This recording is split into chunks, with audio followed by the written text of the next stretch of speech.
안녕하세요. 조대현입니다.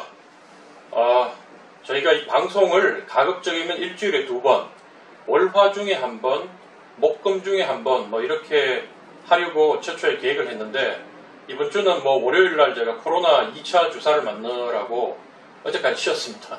그래서 오늘은 부득이 수요일날 방송을 합니다. 국민의힘 그 2차 경선 투표가 시작됐죠. 저도 아침에 문자를 받고 모바일 투표 하고 왔습니다. 혹시 방송 보시는 우리 당원분들 그리고 확률은 떨어지지만 일반 여론조사 전화 받으신 일반 국민 여러분 마음의 결정을 하셨는지 모르겠습니다. 제가 오늘 제목에 좀 파격적으로 적어봤는데 1위 제 예측입니다. 1위 홍준표, 2위 윤석열, 3위 유승민, 4위 원희룡 이렇게 제가 예측을 해봤는데요.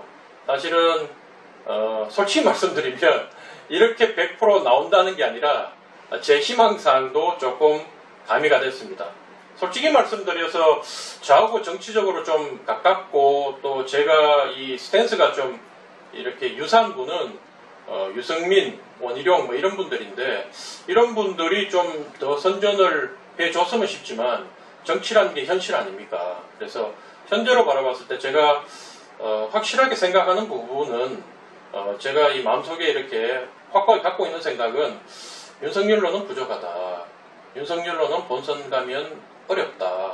이런 생각을 저는 뭐 지금 하는 게 아니라 그냥 벌써 몇 달 전부터 꾸준히 제가 언론 인터뷰나 신문기고 이런 데서 해왔고요. 기본적으로 저는 대통령이 되는 게 몇 달 동안 그렇게 학습해서 되는 게 아니다. 저는 그런 생각을 확고부동하게 갖고 있습니다.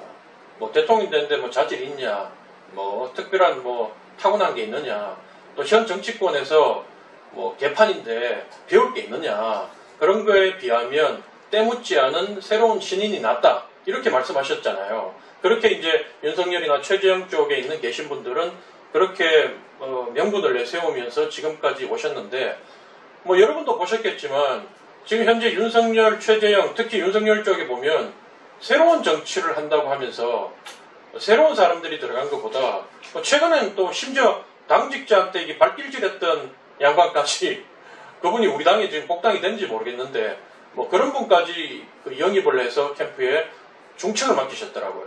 저는 정말 심히 우려되는 게 정말 윤석열 후보가 나중에 그 후보가 되고 대통령이 됐을 때 그 주변에 있는 측근 정리를 할 수 있을 것인가 저는 심히 우려가 돼요. 거기에 비하면 기존에 정치를 오래 해오신 홍준표, 유승민, 원희룡 이런 분들은 제가 옆에서 지켜본 바로는 부족한 부분도 물론 있지만 그렇기 때문에 이 정도밖에 지지율이 안 나오고 또 새로 당 밖에 있다가 갑자기 들어온 분한테도 지지율이 밀려서 지금 어려움을 겪고 있지만 그래도 20년 이상 정치권에 있으면서 산전수전 다 겪은 노련한 분들이다. 그리고 초짜 정치인보다는 낫다. 저는 그런 생각은 누가 뭐래도 옆에서 얘기해도 제 생각을 갖고 있습니다.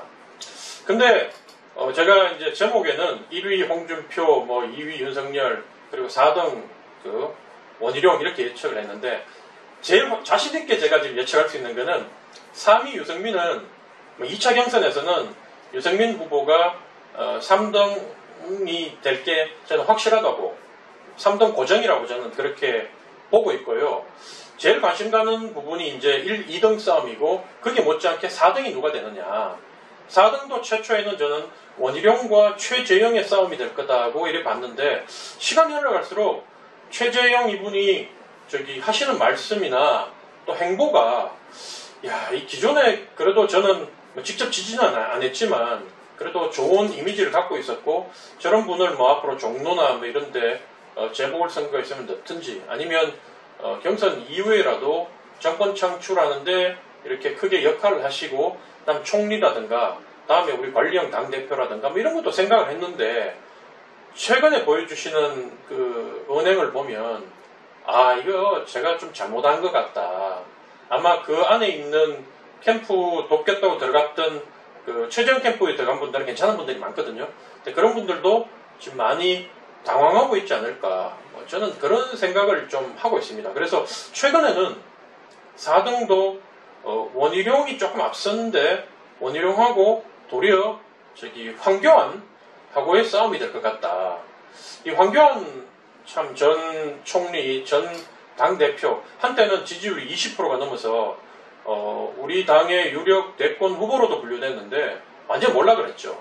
제가 그래서 지난번에 썼던 책에도 내가 이 당이 18년 동안 경험한 당대표 중에 비대위원장 중에 최악의 당대표였다. 그래서 그때 정치는 아무나 하는 게 아니구나. 제가 그렇게 책에도 쓴 게 있는데요. 어쨌든 황교안 전 대표가 뭐 완전히 저기 그동안 갖고 있던 정치적 자산을 다 까먹었지만 본전이 다 드러났지만 그래도 추종 세력이 조금은 남은 것 같습니다. 그래서 어쨌든 지금 보면 원희룡하고 그 다음에 황교안이 4등을 놓고 싸우는데 저는 원희룡 후보 쪽에 조금 더 승리에 무게를 두고 싶다. 이렇게 말씀드리고 싶습니다. 그리고 대망의 1등, 2등은 사실은 홍준표 후보가 2차 경선부터 저는 뒤집을 거라고 쭉 봐왔어요. 대장동 사건이 터지기 전까지. 근데 이 대통령은 본인이 노력하는 것보다 하늘이 난다고 하잖아요. 그 대장동 건이 터지면서 모든 이슈를 블랙홀처럼 빨아들여버려서 그 이후로 이 홍준표가 윤석열을 따라가서 뒤집는 그게 국민적 관심을 못 끌어버렸어요. 관심권 밖으로 밀려버리다 보니까 홍준표 후보가 윤석열을 뒤집는 모멘텀이 좀 약했다. 거기다가 TV토론에서 사실은 저는 홍준표 후보한테 조금은 아쉬움을 이렇게 가질 수밖에 없었습니다. 왜냐하면 홍준표 후보가 어차피 윤석열 후보는 준비가 안 됐잖아요.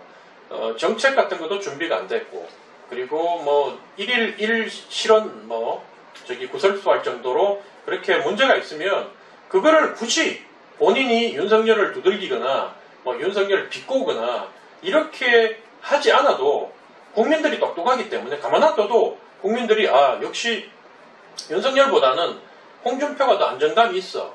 이렇게 돼야 되는데 본인의 얘기, 본인의 정책, 본인의 비전 이런 걸 얘기하지 않고 계속 그 윤석열을 이렇게 좀 뭐라 해나 제가 이런 표현하기 참 죄송하지만 유튜브니까 이 깔짝깔짝 건드리면서 이렇게 약 올리는 모습 이 잔모습을 보여줬다는 거죠. 좀 큰 모습을 보여주셨으면 하고 기대했는데 그리고 정책 같은 부분도 사실은 작게 5015 제가 군대 생활할 때는 작게 5027이었거든요. 작게 5027은 우리가 먼저 북한을 선제 공격하고 이런 게 없었어요. 이게 알파 브라보 해봐 알파 브라보 차리 델타 에코 이렇게 쭉 저기 북한이 기습 남침을 하면 우리가 이제 후방으로 철수하면서 어떻게 북을 저지해서 어느 선까지 오고 난 뒤에 그 다음에 준비된 그 선에서 다시 반격하는 이런 작계를 갖고 있었는데 지금 현재 작계 501호는 저도 잘 몰랐거든요. 근데 작계 501호는 별거 아니에요. 미군이 나중에 철수하게 되면 북한이 또 특히 대량 살상 무기를 가지고 있기 때문에 북한이 남한을 선제 타격할 것 같은 징후가 보이면 우리가 먼저 선제 타격할 수 있다. 그리고 북한 지도부 김정을 비롯해서 북한 지도부를 이렇게 제거작전, 참수작전도 여기 포함된 걸로 그렇게 알았는데 국민들은 솔직히 작게 5027, 5015에 관심 없거든요.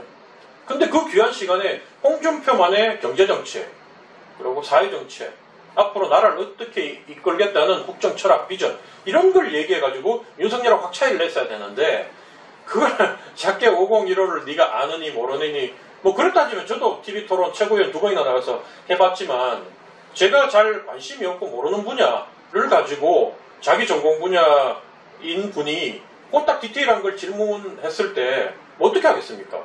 그걸로 모르면 저는 솔직히 모르겠다 그러고 넘어가고 공부하겠습니다 이러면 되는데 국민들이 또 유권자들이 그런 걸 가지고 이 사람이 더 준비됐다 준비되지 않았다 이렇게 판단하는 건 아니다. 그런 의미에서 홍준표 후보가 그 아까운 지난 2주간의 시간을 조금 효율적으로 쓰지 못했다. 저는 그런 아쉬움이 납니다. 그래서 결론적으로 말씀드리면 홍준표 후보 본인도 그런 말씀을 하셨는데 윤석열 내가 이게 이 당에서 20년 넘게 정치를 하면서 따라가는 무섭게 따라가는 후보, 추락하는 후보, 추락하는 후보가 이걸 다시 역전해가지고 나가는 걸 못 봤다. 그래서 나는 올라가는 후보고 윤석열은 추락하는 후보다. 내려가는 하향 추세의 후보다. 그렇기 때문에 내가 이긴다고 얘기를 했는데 그걸 본인한테 그대로 적용을 하면 만약에 금요일 발표되는 경선 결과에서 지난번 1차 경선 때는 1% 국민 여론조사와 당원 투표를 합쳐서 1% 졌잖아요.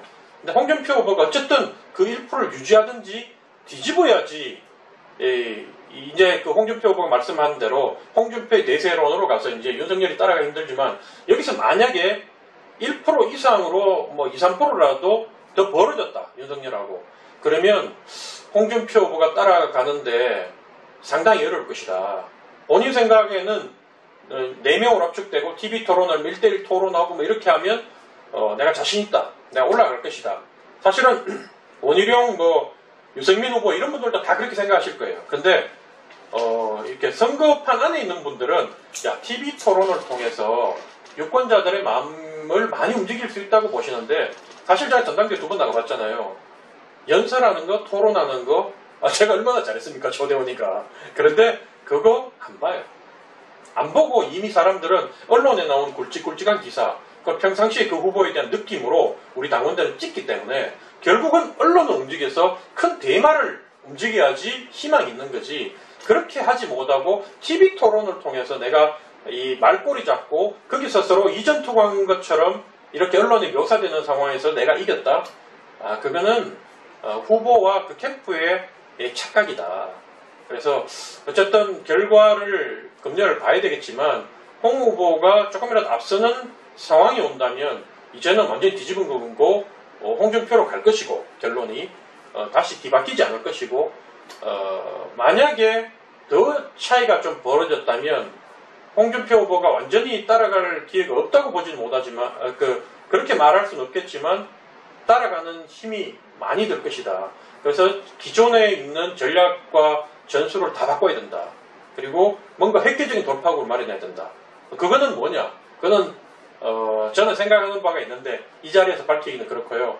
나중에 기회가 나면 제가 다시 한번 말씀드리도록 하겠습니다. 어쨌든 여러분 10월 8일이죠. 이번 금요일 날 발표될 국민의힘 경선 결과에 주목해 주시고 지금 보면 민주당 정권 갈 때까지 간 것 같지 않습니까? 바꿔야 되지 않겠습니까, 여러분?